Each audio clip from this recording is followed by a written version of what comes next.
Welcome back to our coverage of the PBA Ultimate Scoring Championship. 84 games of 250 or better were rolled through qualifying here. And to talk more about the lane conditions, here's Randy and the Lumber Liquidators Know the Wood.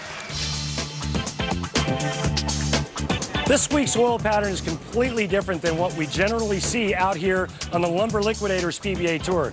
Generally speaking, we bowl in a very flat pattern, very demanding. But this week, this pattern is similar to what you may see in league, where there's friction to the outside part of the lane and oil to the center part of the lane, thus creating a wider margin for error. First thing I'm going to do is I'm going to throw my regular shot. I'm looking about the 17th, 18th board, standing on the 34th board. I'm just going to try to feather this out to, say, 8-9 at the break point. Check this out.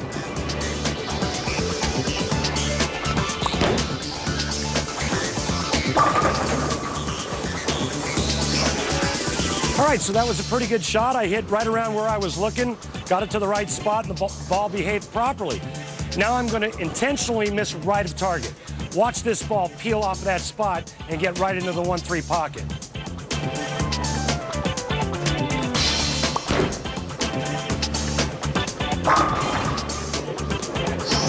Boy, I'll tell you what, that's every bowler's dream, is knowing that when you miss to the right of target, that ball is going to hit friction and return. Watch this. I'm going to intentionally miss inside of target. Watch this ball hit that heavy oil and hold its line to the pocket.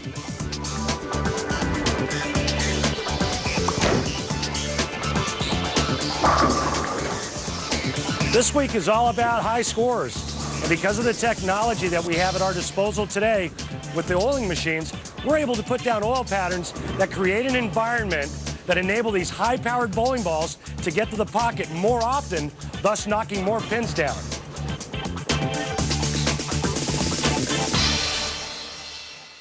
Since the mid-1980s, high-tech bowling balls and pristine precision lane conditions have seen a huge spike in the number of 300 game honor matches rolled across leagues here in America.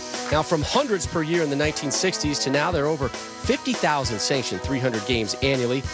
The line between the league and professional bowler has really grayed over the years, and the Ultimate Scoring Championship is the PBA's way to showcase their stars' skills on a lane oil pattern that resembles that of a typical league condition. The PBA Tour decided to have this Ultimate Scoring Championship because the biggest controversy in bowling over the last couple decades has been the scoring credibility in recreational and league bowling. Well, this week with the Ultimate Scoring Challenge, we saw a version of a league pattern, and what you saw was a lot of very high scores. The typical PBA fan needs to really understand that back at home, you can always throw it outside of 5 or outside of 10. There's usually a very big oil line somewhere in that part of the lane that makes the lane very conducive to high scores. When you bowl league, you're in the same house with the same condition every week. Nothing has changed. On the PBA, we walk in, it's an invisible playing field. I don't know what's out there and I can't see it. I have to know what ball motion is. I have to know my equipment. It's so different because you can't see it, so you have to learn it. By putting a condition on the lanes similar to what you would find in league play, we give the professional bowlers a chance to show what they would do in that environment. We tied the overall scoring record this week. We had 19 300s, and we had some matches that were unbelievable where every shot mattered, 10 and 11 strikes a game. I just hope they respect us a little more.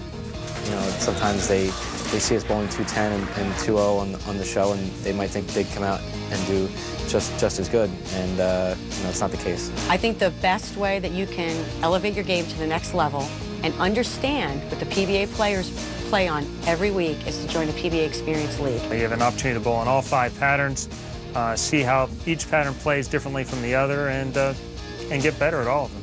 That's the only way you're going to get better, and really, it's the only way you're going to understand what we go through every week.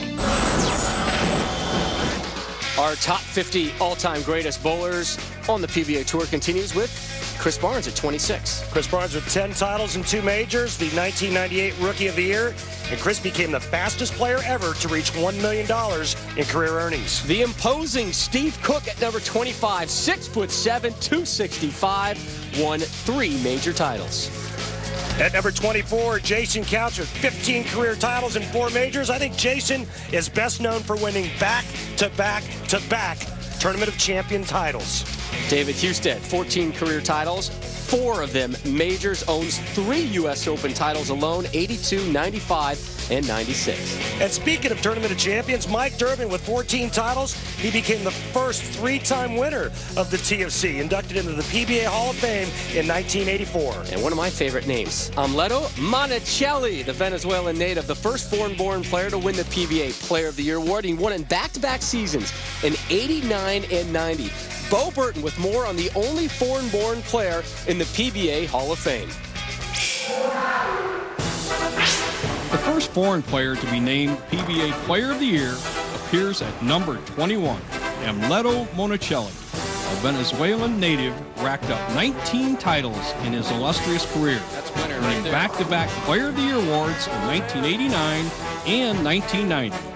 His career highlights include a win in the 1989 Touring Players Championship and a pair of Japan Cup victories. He is the only international player in the PBA Hall of Fame, gaining induction in 1997.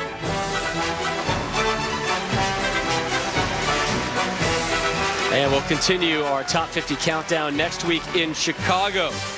Up next, though, semi number 2. Bill O'Neill getting marriage proposals. Will he get his first ever tour title?